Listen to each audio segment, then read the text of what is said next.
What if I told you that the greatest superhero movie ever made isn't about saving the world? What if I told you the most visually groundbreaking animated film in the history of Hollywood, not just the last decade, not just the last generation, but in the entire history of the medium, didn't come from Pixar? Didn't come from DreamWorks? Wasn't made by the most famous animation studio on Earth?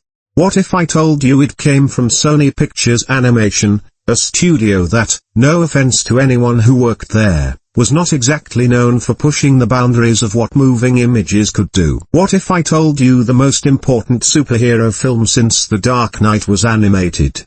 That it was rated PG? That the character at its center was a 13-year-old kid who couldn't get through a single school day without getting in his own way?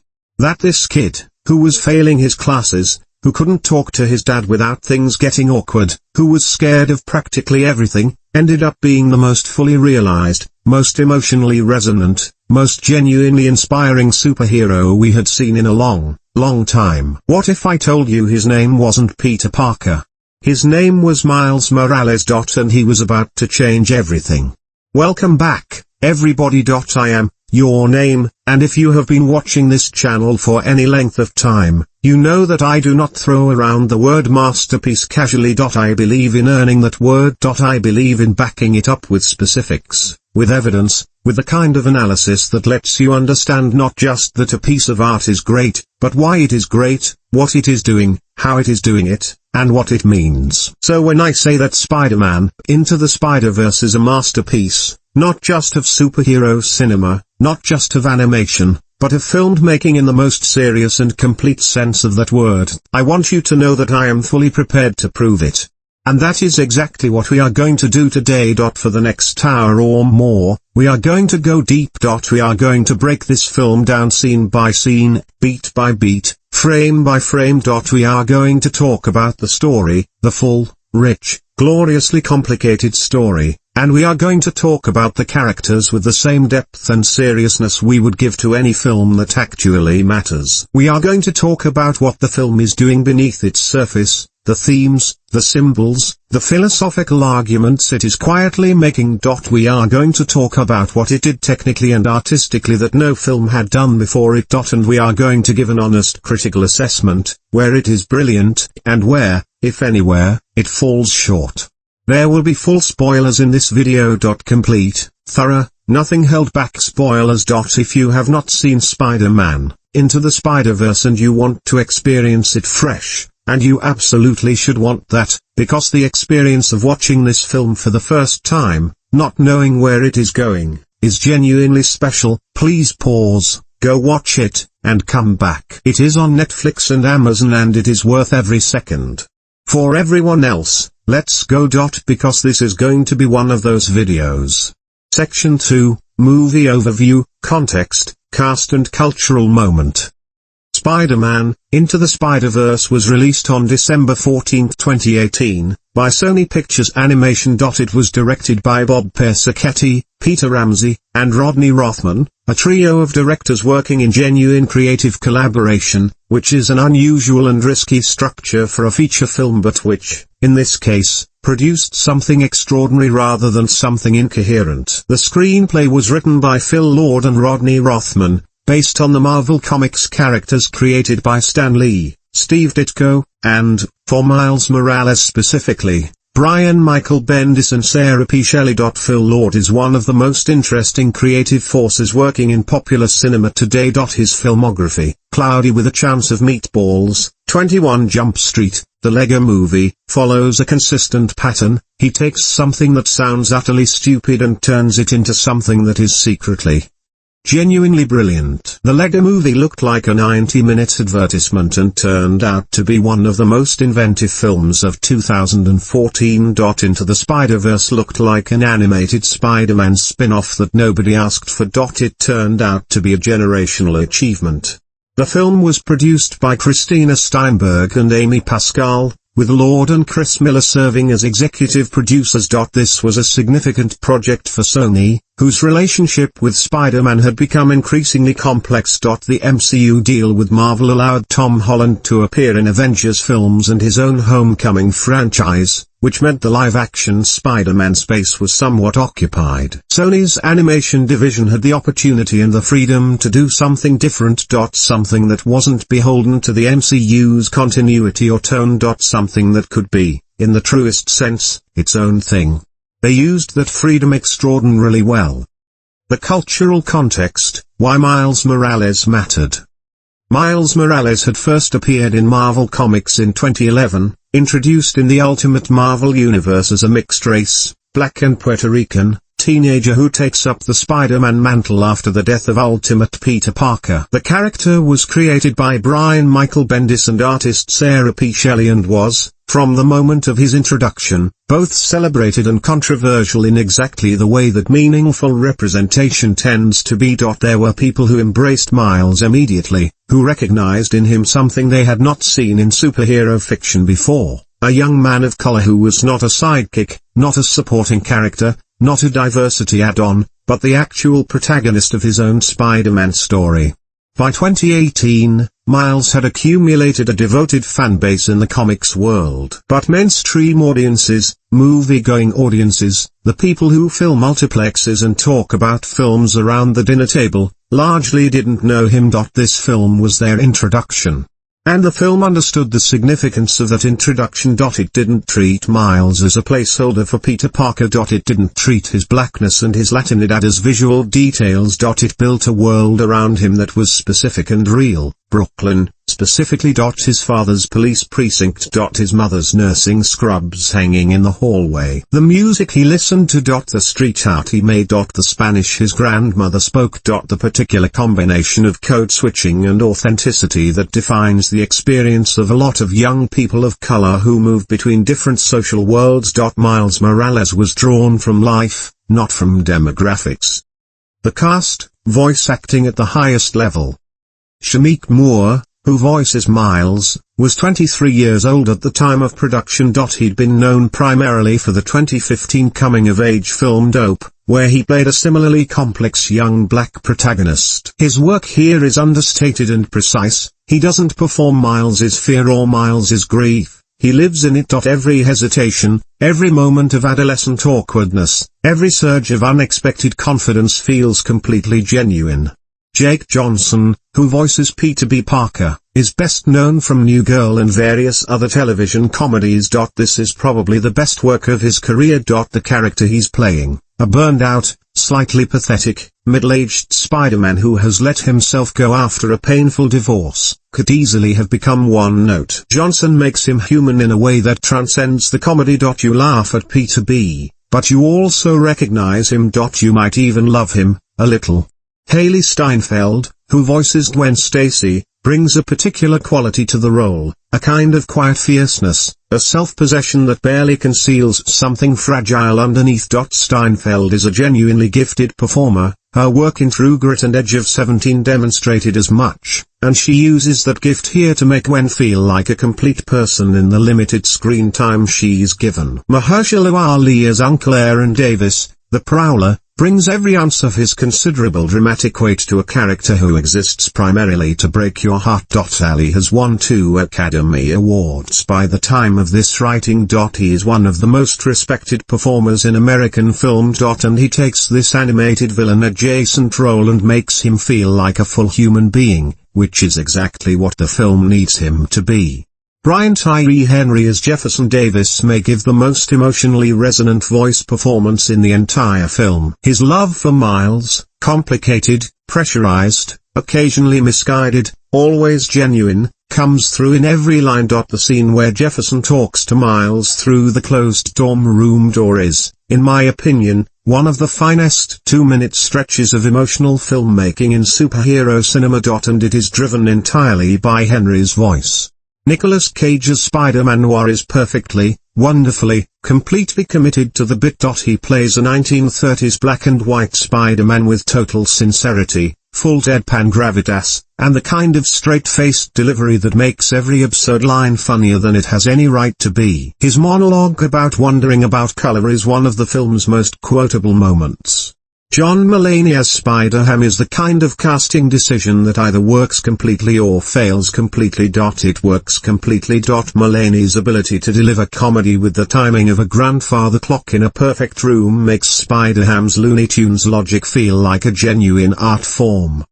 The box office and critical reception.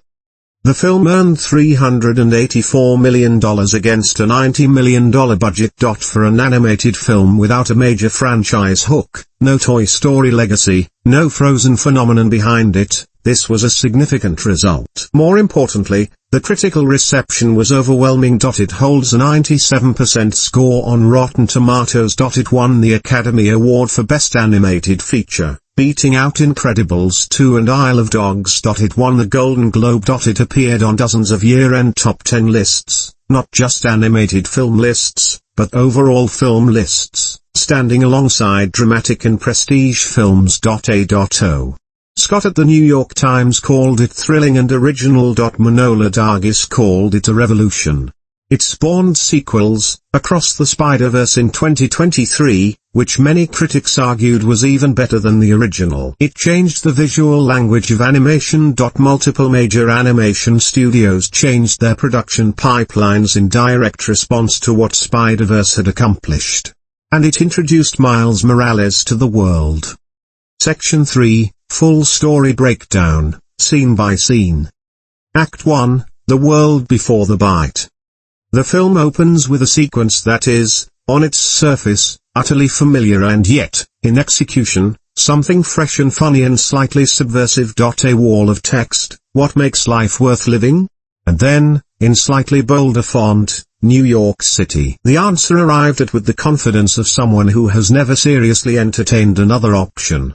And then we meet Peter Parker. This Peter Parker. The one the world knows. The red and blue, the web shooters, the whole mythology. And the film gives us his origin story in a breathless, breezy, slightly self-satisfied recap, as if Peter has told this story so many times at so many school assemblies that he can do it in his sleep. The radioactive spider. The great power. The great responsibility. We know all of this. We have always known all of this. And the film knows we know, and it winks at us, and it says, yes, we know you know. Isn't it beautiful anyway? This opening sequence is doing multiple things simultaneously, which is characteristic of the film's intelligence. It is celebrating Spider-Man mythology with genuine affection. It is affectionately spoofing the very same mythology. It is establishing Peter Parker, this specific Peter, as confident and beloved and slightly smug in the way that people who have been told they are exceptional for a long time tend to be slightly smug. And it is, quietly, setting up a contrast. Because the story we are actually about to watch is nothing like this smooth, polished origin story slideshow. Then we cut to Brooklyn. We cut to Miles. Miles Morales, Brooklyn, family, belonging. We meet Miles Morales in his bedroom. He is 13, almost 14, as he will remind you at any available opportunity. He is sharp, funny, creative, and almost deliberately underperforming in his academic life. Not because he isn't smart, he is clearly very smart, but because being visibly smart feels dangerous to him. Being visibly excellent feels like being visible, period. And at this particular moment in his life, being visible at school feels like being a target. Miles has just been accepted to the Visions Academy, a prestigious Brooklyn prep school that represents, at least in theory, the opening of a door. His father Jefferson is enormously, visibly, almost suffocatingly proud. He drives Miles to school on the first day wearing his police uniform. He tells Miles he loves him out loud, in front of everyone. He calls Miles his boy on the radio. Jefferson Davis is a man who leads with his heart, whose pride for his son radiates outward with zero self-consciousness, and who has absolutely no idea that this transparency is slightly mortifying to his 13-year-old. Miles, meanwhile, is trying to figure out how to be cool enough to fit in with his Brooklyn friends while being academic enough to justify the scholarship. He is trying to figure out how to carry his intelligence without it marking him as someone who is trying too hard. He is, in short, doing exactly what adolescence requires, negotiating between multiple versions of yourself, testing which one is the real one, and slowly drowning in the cognitive overhead of the whole project. Then there is Uncle Aaron. Aaron Davis, voiced by Mahershala Ali, arrives in Miles's life like a breath of cooler, freer air. He's Jefferson's younger brother. There's clearly something unresolved between them, something the film wisely doesn't explain in the first act, and he occupies a completely different emotional register. Where Jefferson is structured and purposeful, Aaron is relaxed and present. His apartment is covered in incredible street art. He has records and gear and a practiced, unhurried way of existing in the world that Miles finds irresistible. He introduces Miles to graffiti, not vandalism for its own sake, but graffiti as art, as self-expression, as leaving a mark on a world that might otherwise not notice you're there. This relationship, between Miles and Aaron, is one of the film's great emotional anchors. Because Aaron loves Miles. This is not complicated, not performed. Aaron is genuinely invested in this kid, genuinely delighted by him, genuinely trying to give him something that his father, for all his love, cannot give, the permission to be exactly who he is, without polish, without performance, without working towards some projected version of excellence. One night, Aaron takes Miles to an abandoned subway station, a place where graffiti artists come to work in peace. And while Miles is spraying the wall, something happens. A spider, unnaturally large, with an almost fluorescent shimmer to it, bites him on the back of the hand. Miles slaps it away. Shakes his hand. Carries on. A spider bite. Just a spider bite. Of course, we know better. We knew from the moment it appeared. But the film takes its time, doesn't immediately pivot into superhero mode. It lets the evening continue. It lets Miles go home. It lets him fall asleep, perfectly normal, with no idea that everything is about to change. The morning after, powers with no instructions. Miles wakes up and the world is different. His hand is stuck to his pillow. Not in the way a sweaty hand might stick to cotton, stuck, magnetically, supernaturally, with a grip that nearly drags the entire bedding off when he finally wrenches himself free. His foot is stuck to the floor. His hair is standing on end. He looks at his hands like they belong to someone else. When his new roommate at Vision's Academy startles him, Miles flings himself to the ceiling. 4-point contact. Full ceiling crawl. Then he falls. Lands badly. Lies on the floor of his dorm room in the early morning, half dark, staring up at the ceiling, realizing, slowly, then all at once, that his life has made a sharp left turn into something completely uncharted. The sequence that follows is both the funniest and the most empathetically true stretch of the film's entire first half. Miles trying to navigate a school day with completely uncontrolled spider powers is a physical comedy masterpiece. He sticks to everything he touches, books, desks, doorknobs, the handrail on the staircase. He is trying so hard to look normal, to keep it together, to get through 7 hours of school without crawling up a wall in front of everyone. And the film plays this for maximum comedy while never losing sight of how genuinely terrifying it would be. There is one moment in this sequence that is particularly brilliant. Miles has a crush on a girl in his class. He doesn't know her name yet, doesn't know who she is, and when he tries to shake her hand, his palm adheres to her hair. And he has to pull it free, slowly, agonizingly, while making whatever facial expression says I am a completely normal person and nothing weird is happening right now. It is wonderful. And it is a perfect metaphor for every socially catastrophic moment of adolescence, that specific feeling of your body betraying you in front of the exact person you most wanted to impress. The girl, we will learn, is Gwen Stacy. The Spider-Woman of another dimension, who has arrived in Miles's universe through a dimensional crack caused by the very collider he is about to stumble into. But at this moment, she is just a girl he nearly glued himself to. That is its own kind of origin story. The collider, where everything begins to break. That night, Miles returns to the abandoned subway station to finish the graffiti piece he started with his uncle. He finds the hole in the wall again. He goes down. And in the cavern beyond it, he discovers the super collider, this enormous, gleaming, humming apparatus, activated and fully operational, built in secret beneath Brooklyn by the Kingpin's corporation, Alchemax. And he witnesses something he was absolutely not supposed to witness. A fight.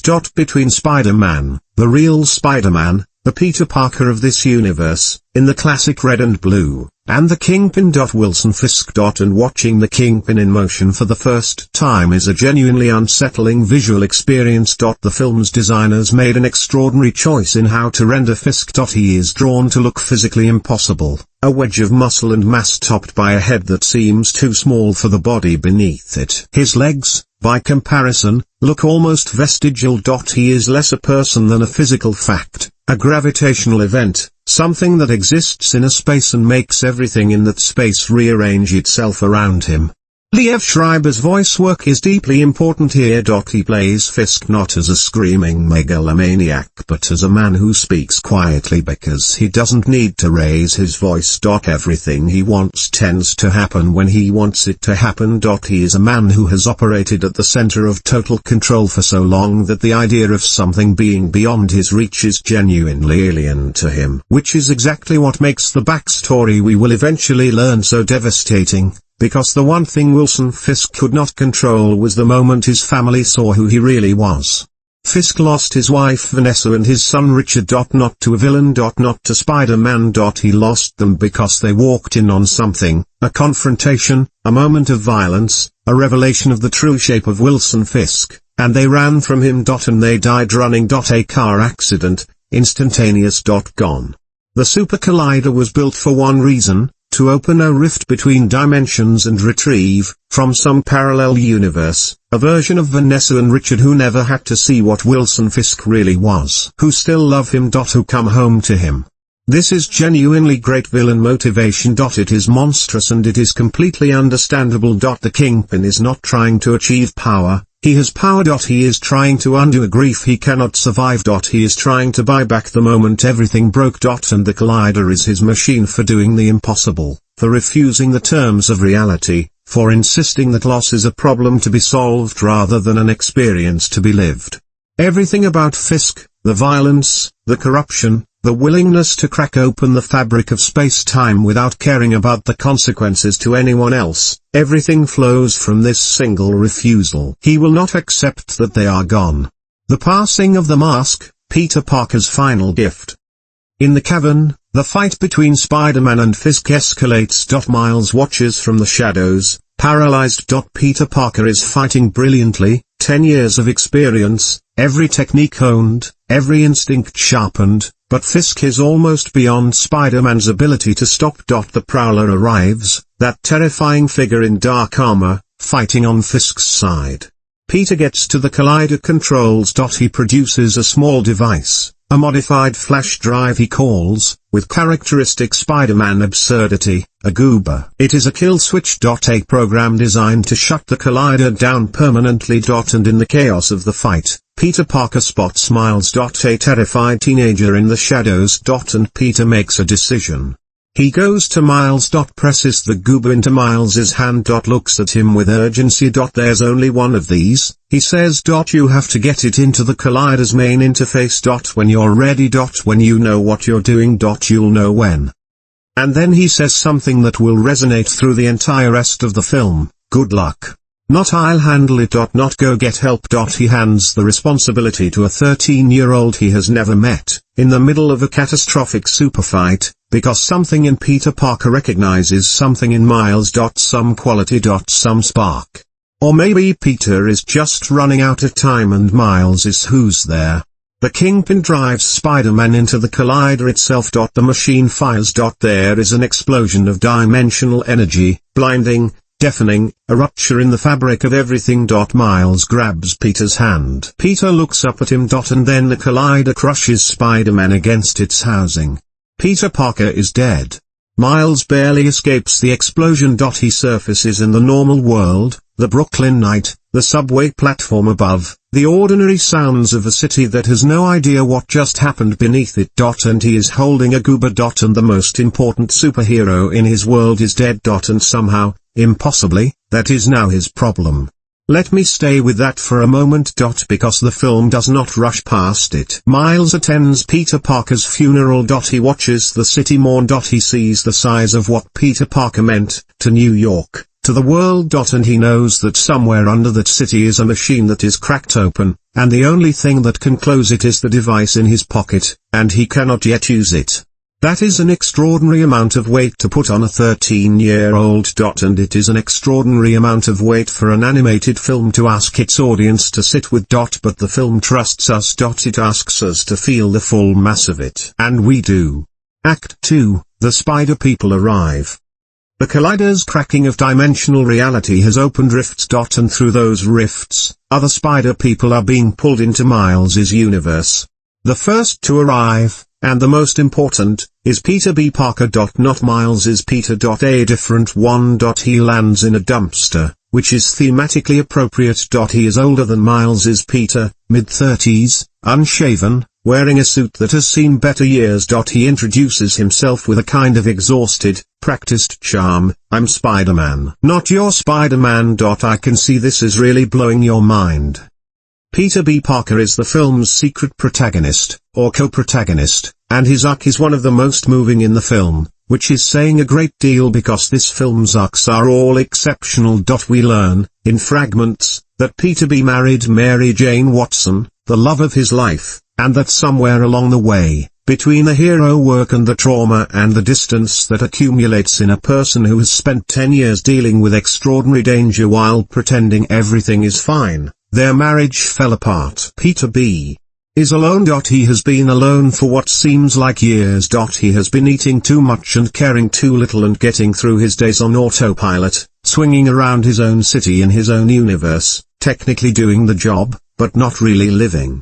Gwen Stacy arrives in a watercolor explosion, her entire origin story told in about 90 seconds of some of the most beautiful animation in the film. Spider-Woman. She is from a dimension where she was bitten, where she became Spider-Woman, where her best friend Peter Parker, trying to match her abilities, experimented on himself and became something monstrous, something that killed him in the confrontation with Gwen. And the city blamed Spider-Woman. And Gwen carries that grief the way people carry a thing that broke them, quietly, functionally, but always there. Spider-Man Noir arrives in black and white. Literally, he is rendered entirely in grayscale, and when he exists in the full-color world, he looks like a frame from a different film that wandered into this one. He is a Spider-Man from the 1930s, who fights Nazis and contemplates moral absolutism and is played with magnificent deadpan commitment by Nicolas Cage. The film gives him a running gag about trying to understand colors, Rubik's Cubes, specifically, and it is both perfectly funny and quietly poignant. Because of course, for a being who has only ever seen in black and white, the idea that the world might contain things he cannot perceive is genuinely disorienting. Penny Parker arrives with her mech, SP/Drive, a giant robot spider that she pilots in sync with a radioactive spider that shares her neural link. She is drawn in a gorgeous anime style, all large eyes and swift motion, and Kimiko Glenn voices her with a rapid, breathless energy that immediately distinguishes her from every other character in the film. And Spider-Ham, Peter Parker, is a cartoon pig. Specifically a Looney Tunes-style cartoon pig who is also Spider-Man. He produces items from nowhere, is impervious to physical comedy harm in the specific way that cartoon characters are impervious to physical comedy harm, and operates by a logic that the more realistically animated characters literally cannot defend against. He is voiced by John Mulaney and he is, pound for pound, possibly the funniest character in the film.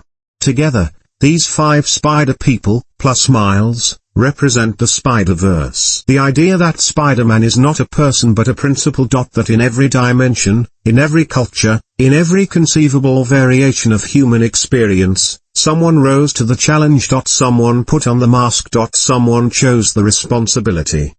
The ticking clock, dimensional sickness. Here is the problem. These Spider People are not from Miles's dimension. Their atoms are not calibrated to the vibrational frequency of his universe. They are glitching, you can see it, literally, their edges flicker, their outlines break apart, reality seems to momentarily reject them, like a file that can't quite render. This is called dimensional sickness, and if they don't return to their home universes via the collider soon, they will deteriorate completely. This creates the central plot engine of the second act. The Spider People need to restart the collider. But the Kingpin controls the collider. And to restart it properly, To send everyone home without destroying the dimensional barrier permanently, they need the goober. Miles is goober. The device Peter gave him before he died. And Miles cannot yet use the goober, because using it requires him to go into the collider and insert it directly into the machine's main interface, which means going directly into the Kingpin's territory. Which means going into combat. Which means fully committing to being Spider-Man. Which Miles cannot yet do. Because Miles cannot make the leap. This is the film's central metaphor, made gloriously literal. The leap of faith, swinging off a building, throwing yourself into the void and trusting the web, is something that every Spider-Man eventually has to do. It is the fundamental act of the superhero. And Miles, standing at the edge of his training sessions with Peter B., looking down at the street far below, cannot make himself jump. His body resists. His mind resists. Not because he lacks power, the powers are there, active, functional. But because the leap is not just physical. It is the leap of identity. The decision to be who you might be, not who you currently are. And that leap, for a 13-year-old who is still figuring out who he is not a small thing. The Alchemax heist, and a phone call. The Spider People need dimensional calibration data to make the collider work without destroying the universe. That data is stored at Alchemax, the corporation that built the collider. So Miles and Peter B put on stolen lab coats and infiltrate Alchemax headquarters. The heist sequence is terrific, quick, clever, funny, propelled by the tremendous odd-couple chemistry between Miles and Peter B. But the moment that matters most in this sequence is not the heist itself. It is a phone call. While Peter is hacking the Alchemax system, Miles steps away. He calls his father. Jefferson is standing outside the Visions Academy, waiting for Miles, carrying a cup of coffee and a prepared speech about how they need to communicate better. Miles calls him not to have a real conversation, not to explain anything, just to be near him. To hear his voice. Because Miles is scared. Miles is in the middle of something he doesn't fully understand, with people he barely knows, in service of a responsibility he didn't ask for. And his dad is standing outside a school on a Tuesday morning, just hoping his son will call. And Jefferson says it. Without fully knowing why his son needs to hear it, without knowing what's happening on Miles's end of the line, he says, "You know what I see when I look at you? I see a spark, Miles. It's my favorite thing about you." The line is simple. It is not a revelation. It is just a father looking at his son and telling him the truth. And for Miles, in that moment, it is everything. It is the thing he will carry into the final act. The thing that will get him off the ceiling and onto the ledge and into the air. The Prowler revelation, the worst discovery. During a chase sequence triggered by their discovery at Alchemax, Miles finds himself cornered. The Prowler, the terrifying armored enforcer who has been hunting him since the collider, closes in. They are face to face. And Miles, in desperation, uses a power he didn't know he had, the Venom Strike, an electrical charge that courses through his hands, to stun the Prowler and escape. In the escape, something falls. A mask. And Miles sees a face. Uncle Aaron. The cool uncle. The graffiti mentor. The one adult in Miles's life who made him feel seen and understood and free. The man he trusted above almost anyone. The Prowler is Aaron Davis. Has always been Aaron Davis. Has been working for Wilson Fisk this entire time. Miles runs. He gets away. But he is broken. And Aaron, alone in the dark, having seen the look on his nephew's face, is broken too. Because Aaron has been playing a role for years. The Prowler is just a job. Just what happens when your options are limited and your city is run by people like the Kingpin and you have made certain choices that cannot be unmade. But Miles was never supposed to be part of this. Miles was the part of Aaron's life that was clean. Mahershala Ali plays the next few minutes with heartbreaking restraint. There is no internal monologue, no speech. Just a man sitting with the weight of what just happened. And the film gives him space to sit with it. Which is unusual, and right. Aaron's death, love and consequence. The Kingpin sends Aaron to finish the job. He finds Miles. He has him cornered in an alley. He raises the Prowler's blaster. Miles, his nephew, his blood, the person he loves, is in his sights. And Aaron cannot do it. He lowers the weapon. Takes a step back. And the Kingpin, watching remotely, shoots Aaron through the chest with a targeted strike. Miles catches his uncle as he falls. They end up on a rooftop.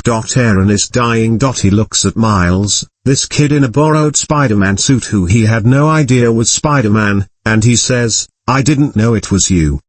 5 words. But what they contain is a whole universe of complexity. Aaron didn't know. The job was to eliminate a Spider-Man.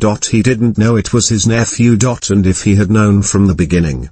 The film doesn't answer that. It doesn't need to. Because we know what Aaron did when he did know. He put the weapon down. Aaron dies. And Jefferson Davis arrives on the scene, responding to a call, because he is a cop, because that is his life, and he sees Spider-Man crouching over his dead brother. He draws his weapon. He doesn't know it's Miles. Miles runs.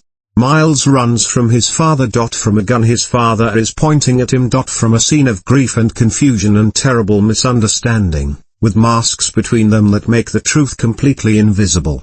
I have watched this sequence many times. It destroys me every time. The room with no doors, rock bottom. Miles falls apart. He goes back to the subway station, the place where this all began, where Aaron took him, where the spider bit him. He sits in the dark. He tries to climb and loses his grip and falls. He cannot do anything right. He has lost his uncle. His father thinks he is a criminal. He has a device that the spider people need and he cannot use it because he cannot make the leap, and he cannot make the leap because he is 13 and he is scared and he is grieving and he is utterly alone. The spider people find him. And they do something that is both completely understandable and devastating. They lock him in his dorm room. They webbed him to his chair. Literally. They tell him, "Stay here. You're not ready. This mission is going to be violent and dangerous and you could die. You're not ready. When it's over, we'll come back and make sure you're okay. But you need to stay here." Peter B. is the one who says most of this. And you can hear, in the way Jake Johnson plays it, that Peter genuinely means it kindly. He has watched this kid for 2 days. He has seen the heart in him. He does not want to watch Miles die. He does not want to be responsible for another Peter Parker's death, and make no mistake, that is some of what is happening here. Peter B has survivor's guilt for a death that hasn't even happened yet. But the effect on Miles is what the effect always is when someone who loves you keeps you from your destiny out of protective fear. It feels like being told you are not enough. It feels like abandonment dressed as care. Miles sits in the webbing. Alone. His roommate is out. The other spiders are gone. And he listens to the voicemail Aaron left him earlier, a message from a man who didn't know he was hours from death, telling Miles to come by when he had time. Something casual, something warm. A voice from before. The transformation, choosing yourself. And then something shifts. Miles begins to concentrate. Not on the webbing, on something deeper. He thinks of his father's voice on the phone. The spark. He thinks of Peter Parker, not just the original, not just the dead one, but both Peters. Peter be telling him, more than once, that with great power comes great responsibility. Peter Parker, at the end, giving him the goober and saying, "You'll know when." Miles breathes. And he remembers who he is, not who he might become. Not the superhero. Miles Morales. Kid from Brooklyn. Son of Jefferson Davis. Nephew of Aaron Davis. Artist. Student. Person. The actual specific irreplaceable him. He closes his eyes. He concentrates. And he breaks free. Not by brute force. Not by technique he's been taught. By identity. By choosing, for the first time in his life, to fully inhabit who he is rather than perform a lesser version of it. The webbing tears. He stands up.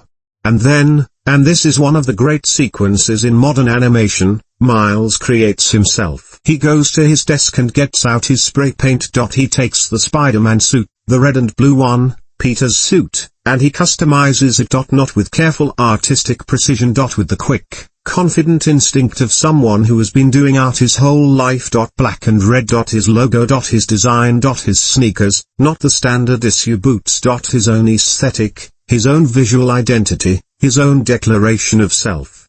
And then he goes to the window. Opens it. Looks out at the city. At the impossible drop below. And he steps out onto the ledge. And he falls. Backward. With his eyes open. With his arms wide. With the full deliberate intent of someone who has decided to trust themselves for the first time. The city opens up around him. The skyscrapers recede. The lights of Brooklyn spread in every direction. And the web catches him. Because of course the web catches him. Because he is Spider-Man now. Not because of the spider bite. Not because of the powers.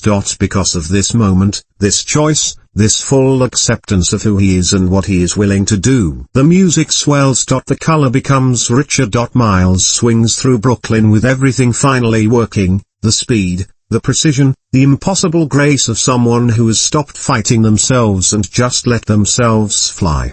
It is one of the most purely joyful sequences in any superhero film. Act 3, The Final Battle. Miles arrives at the Collider facility just as the other Spider people are mounting their assault. And his arrival changes everything, not just tactically, but emotionally. Because the Spider people see him. And they see what he has become. Even Peter B., who locked him in that room, who doubted him, especially Peter B. sees it. Sees the certainty in the way Miles moves. The deliberateness. The choice made visible in every swing. And the battle that follows is one of the most visually spectacular sequences in animation history. I am not being hyperbolic. The Super Collider fight is a set piece that fully delivers on everything the film has been building. Each Spider-Person fighting in their own style, their own animation language. Spider-Man Noir delivering black and white haymakers. Penny and SP/Dr. doing mechanized anime combat against the Kingpin's forces. Spider-Ham weaponizing the fundamental laws of cartoon physics against people who operate on realistic physics and therefore have no defense. Gwen being exactly as precise and clinical as she always is, her watercolor aesthetic blooming in moments of particular intensity. And Miles, in his black and red suit, in his new identity, anchoring all of it. Not yet the most skilled fighter. Not the most powerful. But the most committed. The most present. The Spider people fight their way to the Collider's portals. One by one, they manage to open doors to their home dimensions and step through. Spider-Ham. Spider-Man Noir. Penny Parker. Each farewell is brief and perfect, funny and warm in the way of people who met in a crisis and made each other better for it. And then there is Peter B. standing at the portal to his own universe.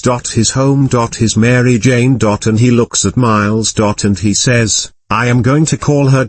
I am going to try again. And you understand what he means. You understand what Miles has done for him. This kid who should not have been able to do any of this, has shown a burned out, broken, middle-aged man what it looks like to choose to be who you are. To make the leap. And Peter B. is going to make his own leap. Not off a building. To a phone. To a woman he loves. To the life he gave up on. Peter steps through. He is gone. Miles versus the Kingpin, love and loss, face to face. What remains is Miles and Wilson Fisk. The fight between them is not just a fight. The Collider is active, and through it, Miles can see what Fisk sees, the dimensional echo of his wife and son, the versions from another universe who are visible through the rift. Fisk is reaching for them. Grasping for the thing that cannot be reached. And Miles, who has lost his own person, who has spent 48 hours understanding what it means to love someone and lose them, can see the grief in Fisk completely clearly.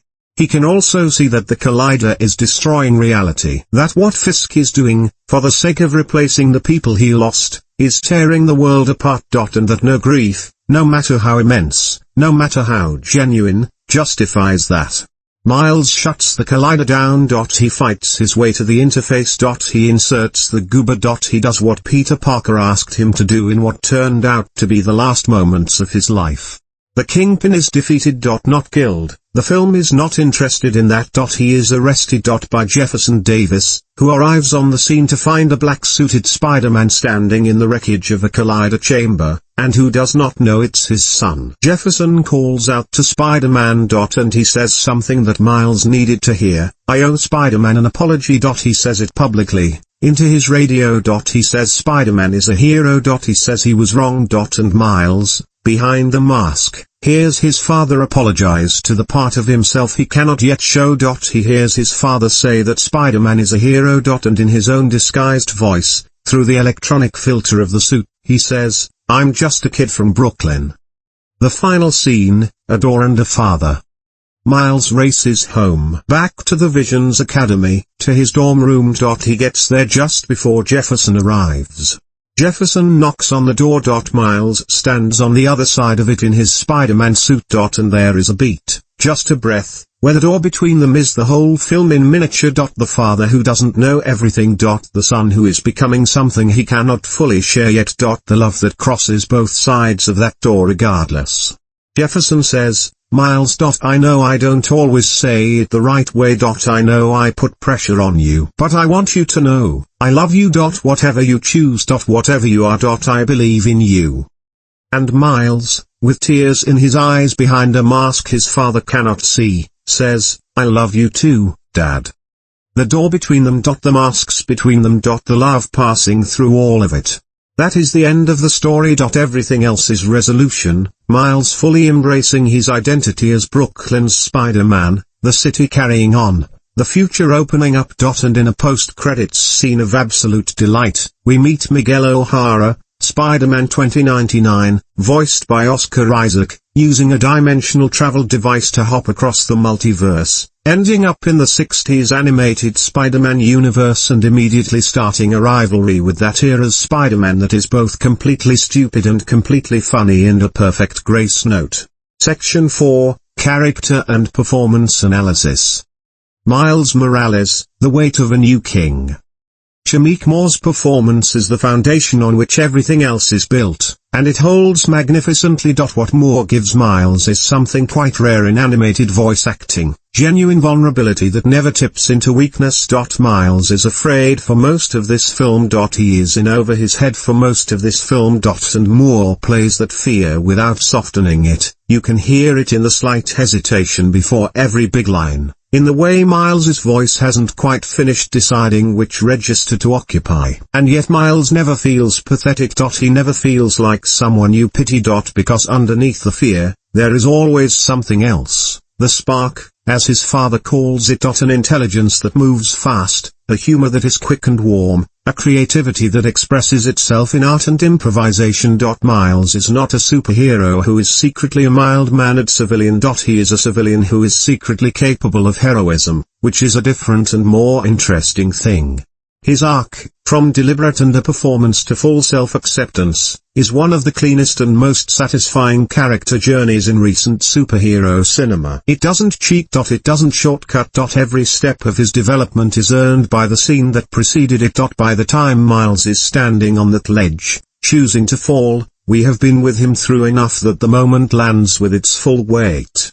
The character also works as a specific cultural portrait.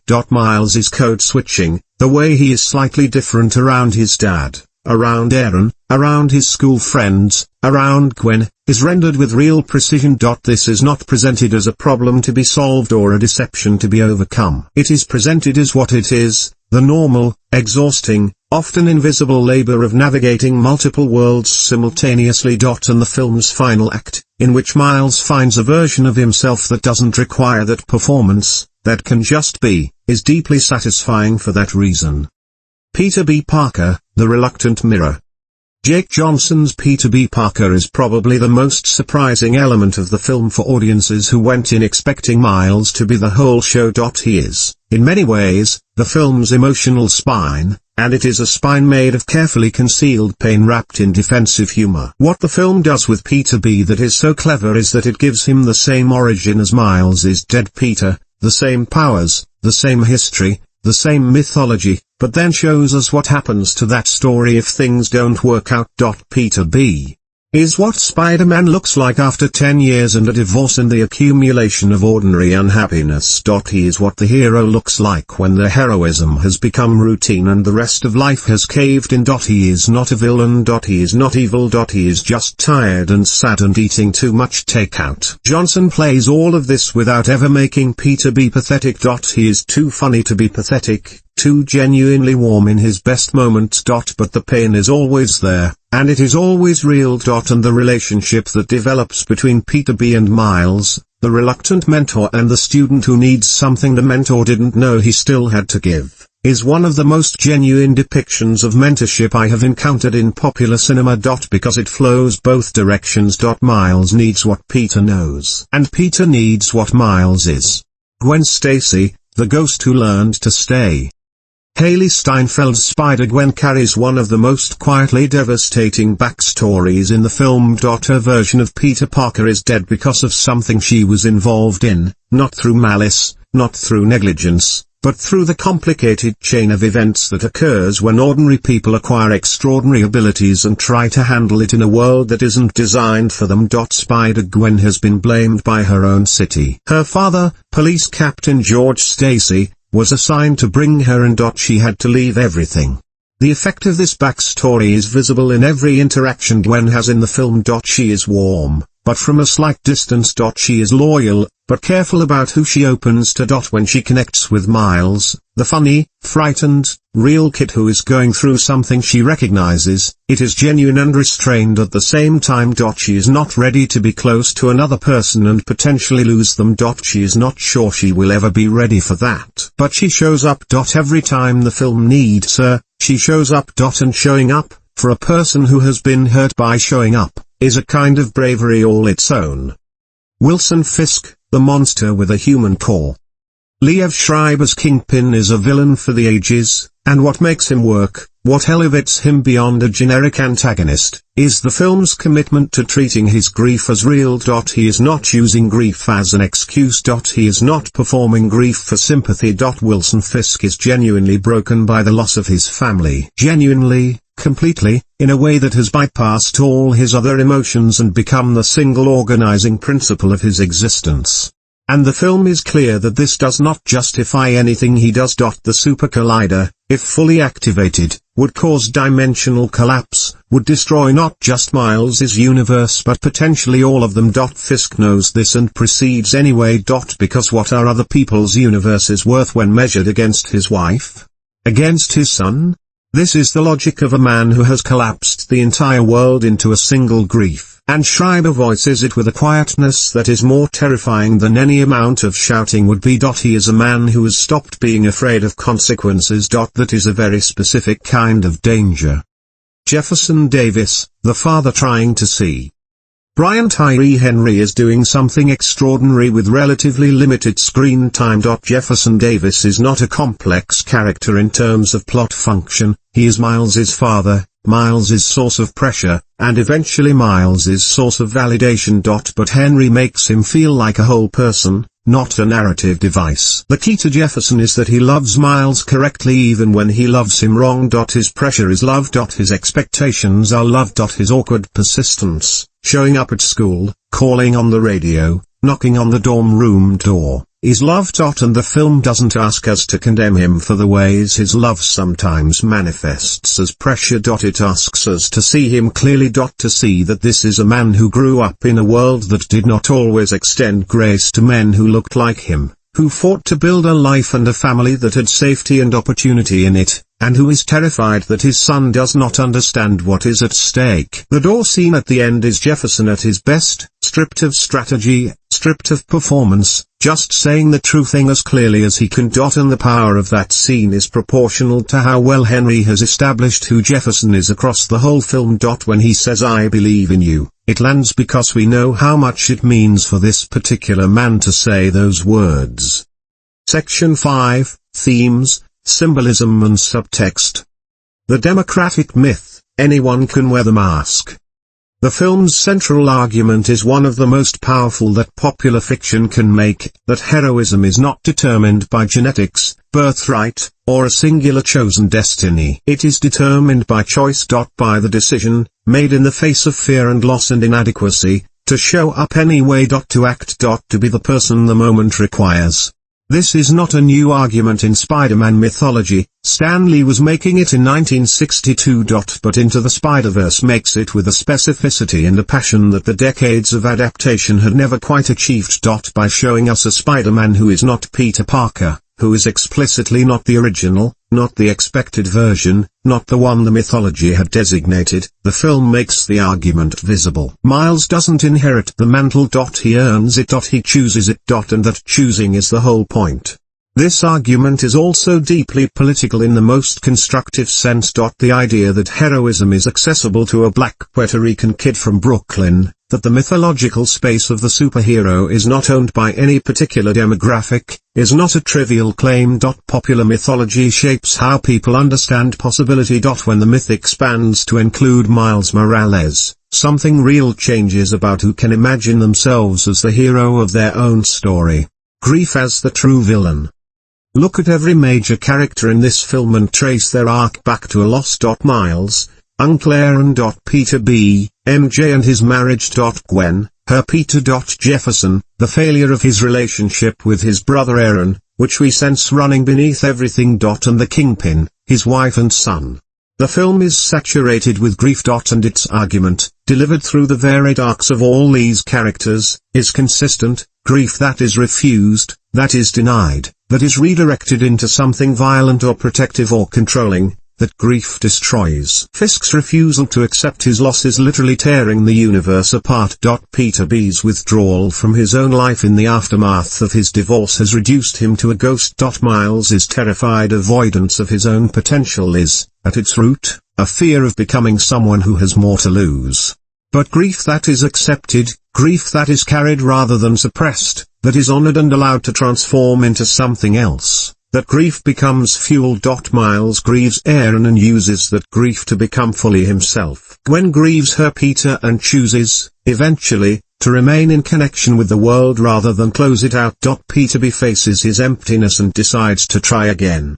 The leap of faith is not just about physical courage. It is about emotional courage. It is about trusting that the fall will not destroy you. That grief, fully felt, does not kill you. It changes you. And the change, if you let it happen, can make you more than you were.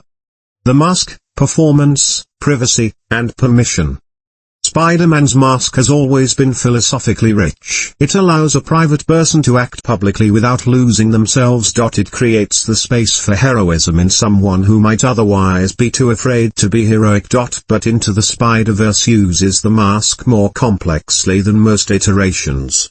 In this film, Miles wears multiple masks before he wears the physical one. The mask of the underperforming student, worn to avoid standing out. The mask of the cool kid, worn to fit in with the friends he doesn't want to lose. The mask of everything's fine, worn while his uncle is being revealed as a villain and his powers are completely out of control. The Spider-Man mask, ironically, is the most honest thing Miles wears in the film. Behind it, he tells his father he loves him. Behind it, he admits to being just a kid from Brooklyn. Behind it, he fights for something real without the social calculus of how it will be perceived. The mask gives him privacy and that privacy gives him permission to be true. This is something the film understands about adolescence that most films don't. The performances required of teenagers are often more exhausting than any physical challenge. The performance of identity, the management of perception, the constant calibration of who you are in each room, these are genuine burdens. Miles's mask doesn't add to that burden. It relieves it. It is the one place where he doesn't have to perform anything. Fathers, sons, and the inheritance of possibility. The film is deeply preoccupied with fatherhood, biological, chosen, and shadow fatherhood. Jefferson is the biological father, whose love is real and sometimes clumsy. Peter B. is the chosen father, the reluctant mentor who becomes something real. Aaron is the shadow father, the exciting, dangerous alternative whose love is genuine even as his choices are destructive. The film's treatment of Aaron is its most morally sophisticated move. Aaron is not exonerated by his love for Miles. His death is not a redemption in any conventional narrative sense. He didn't stop working for the Kingpin until the specific moment it was personally unavoidable, and that is a long time to have been doing terrible things. But the film does not strip him of his love either. He loved Miles. Miles loved him. Both things are true. And understanding both things, holding both things at once, is part of what growing up means. Learning that the people who love you can also be people who have failed. Learning that love and harm are not opposites. Section 6. technical and artistic review. The animation revolution, what this film did that had never been done. Let me try to be as specific as possible about what Spider-Man, Into the Spider-Verse did technically, because it genuinely changed the language of animated filmmaking, and I don't think that claim is fully understood outside of animation industry circles. The foundational innovation is the frame rate. Industry standard CG animation runs at 24 frames per second, meaning every frame is a unique image. Into the Spider-Verse animates key character movements at 12 frames per second, what animators call shooting on twos, a technique from traditional hand-drawn animation where a single drawing holds for 2 frames. This creates a quality that is immediately perceptible even if you don't know the technical cause. Characters feel drawn. They feel like they live on the page even as they move through 3-dimensional CG space. It is an alien sensation at first, slightly stuttery, slightly resistant. And then it becomes the film's visual heartbeat. This was a deliberate and controversial choice. Most CG animators would tell you that shooting on twos in CG just looks like bad animation, like a computer that can't render fast enough. The Spider-Verse team spent enormous amounts of effort making their shooting on twos look intentional rather than defective, and the difference is visible in every frame. It looks like comic books made flesh. The second major innovation is the printing effects. The backgrounds are layered with Ben-Day dots. Those tiny circular color patterns you see if you look at a printed comic book panel with a magnifying glass. Halftone gradients. Misregistered color separations that simulate the slightly imprecise look of old 4-color offset printing. In sequences of particular emotional or physical intensity, these effects amplified, the dots get larger, the color separation more obvious, the whole image looking more and more like a page that's straining to contain what it's showing. The third innovation is the integration of onomatopoeia, sound effects rendered as text, directly in the frame, the way they appear in comic book panels. Kaboom. Thwip. Smash. These are not subtitles or captions. They are part of the visual composition. They appear at angles, in different fonts for different characters, at sizes that correspond to the scale of the sound. They function as emotional and tonal cues as much as information. When Miles's Venom strike connects with a burst of electric text, you feel it differently than you would if the only cue were the sound design. The fourth innovation is the multi-style coherence, the decision to render each Spider-Person in their own distinct visual language and then have all of those languages coexist in the same frame. Miles in grounded, slightly expressionist CG Gwen in watercolor wash with flowing pinks and blues. Noir in stark black and white. Penty in crisp anime. Ham in full Looney Tunes cartoon. These are not just visual distinguishing tools. They are characterization tools. The way a character looks tells you how their universe works, what the emotional register of their story is, what rules they operate under. Sony's animation team, led by production designer Justin K. Thompson and visual effects supervisor Danny Dimian, essentially rebuilt their entire production pipeline to accommodate these innovations. Multiple rendering styles. Multiple frame rates. Multiple visual grammars in a single shot. The technical complexity of what they achieved is staggering. And the fact that it is invisible, that you watch the film and feel its innovations rather than intellectually cataloging them, is the mark of their complete success. Daniel Pemberton's score, The Sound of Multiple Worlds. Daniel Pemberton's musical score for Into the Spider-Verse deserves its own extended analysis. It is one of the most inventive film scores in recent memory.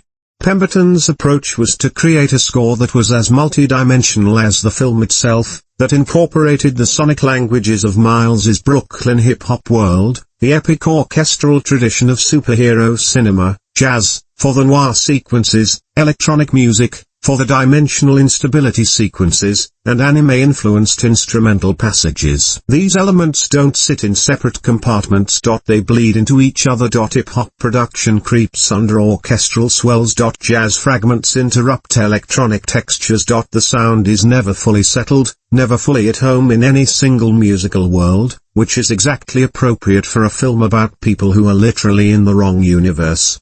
The decision to use contemporary pop songs at key emotional moments, Sunflower by Post Malone and Sway Lee, Scared of the Dark by Lil Wayne and Ty Dolla $ign, What's Up Danger by Blackway and Black Caviar, was bold and completely correct. These songs are anchored in specific cultural moments. They sound like 2018. They sound like Brooklyn. They sound like Miles's generation. And their effectiveness in context, particularly Sunflower, which plays at two of the film's most tender emotional beats, proves that a great pop song used precisely in a great film can create one of those cinematic moments that lodges in your memory permanently.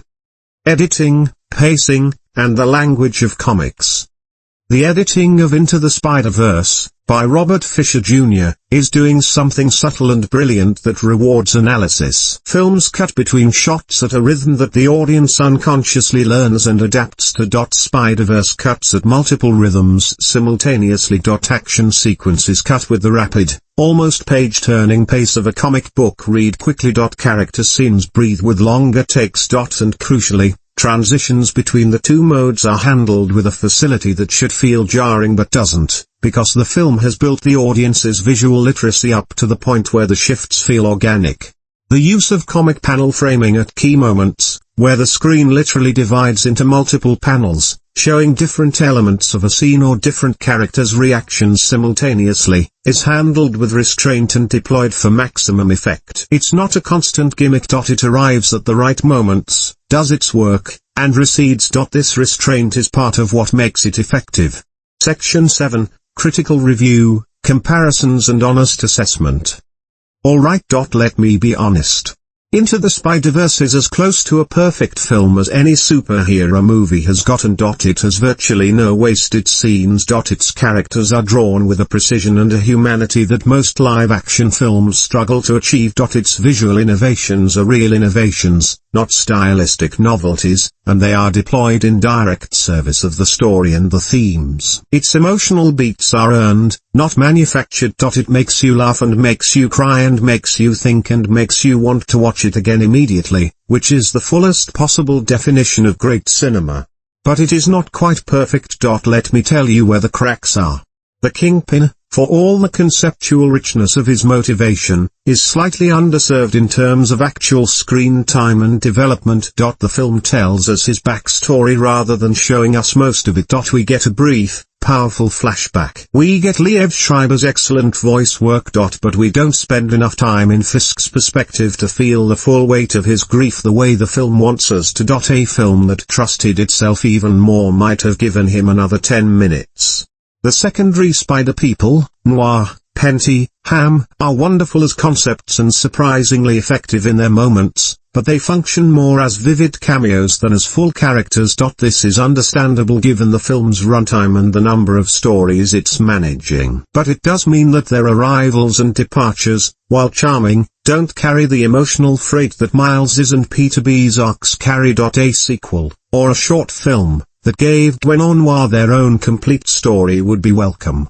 Some viewers, particularly those unfamiliar with comic book visual language and multiverse storytelling, report feeling overwhelmed by the film's visual density. The amount of information in any given frame, the number of things happening simultaneously, the tonal shifts between slapstick and genuine grief, these can be disorienting for audiences who came expecting something more conventionally paced. I think this is ultimately a feature, not a bug.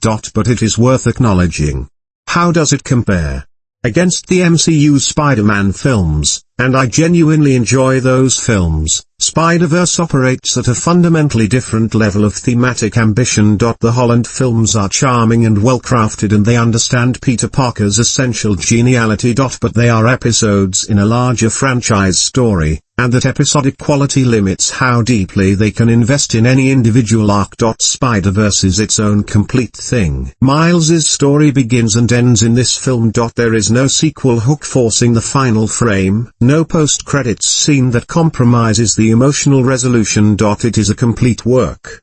Against The Dark Knight, Christopher Nolan's landmark 2008 Batman film, which remains the gold standard of live-action superhero cinema in terms of critical ambition, Spider-Verse holds its own impressively. The Dark Knight is a more sophisticated engagement with political philosophy and institutional corruption. Spider-Verse is a more emotionally direct and personally intimate film. Dark Knight is about what society does to the idea of justice. Spider-Verse is about what grief does to the idea of self. Both films are doing serious, adult, genuinely interesting things.